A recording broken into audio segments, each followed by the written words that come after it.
இந்து சகோதரி ஒருவர் ரம்ஜான் மாதம் என்பதால் தனது குழந்தைகளுக்கு இஸ்லாமிய தோற்றத்தை அளிக்கும் உடையை அணிவித்து அருகில் உள்ள பள்ளிவாசலுக்கு செல்கின்றார். பள்ளிவாசலில் உள்ள முஸ்லிம்கள் என்ன செய்தார்கள் என்பதை பாருங்கள். ஹாய், நம்மளுக்கு ரம்ஜான் கிட்ட வரப்போகுது. அதனால குழந்தைங்க 2 பேருக்குமே இந்த முஸ்லீம் கிட்ட போட்டு விட்டுட்டு இப்போ நேரடியாக நம்ம பள்ளிவாசல் தான் போக போகிறோம். அங்கே போய் என்ன நடக்குது, எப்படி இருக்க போகிறோம் அப்படின்றத நம்ம அங்கே போய் தான் பார்க்கணும். என்ன நடக்க போகுது எனக்குமே தெரியல.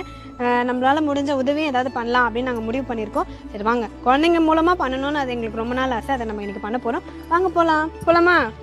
மஷாலா. நல்லவர்கள் கூடும்.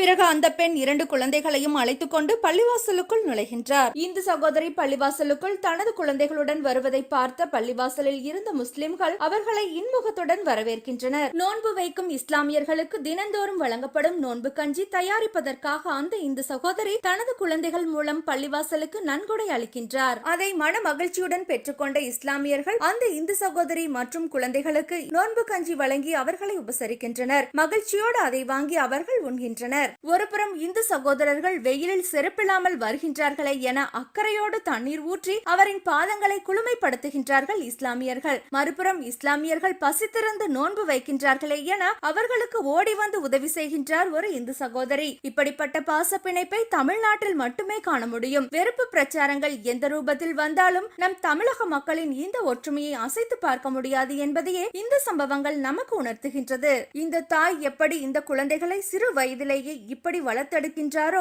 இதே போன்றே நம் முன்னோர்களும் நம்மை வளர்த்தெடுத்ததால் தான் இன்றைக்கு நம் தமிழ்நாடு அனைவருக்கும் எடுத்துக்காட்டாக அமைதி பூங்காவாக திகழ்கின்றது. மத பாகுபாடு இல்லாமல் கல்வி, பொருளாதாரம், மருத்துவம் என அனைத்து மட்டத்திலும் மற்ற வட மாநிலங்களை காட்டிலும் முன்னேறி நிற்கின்றது.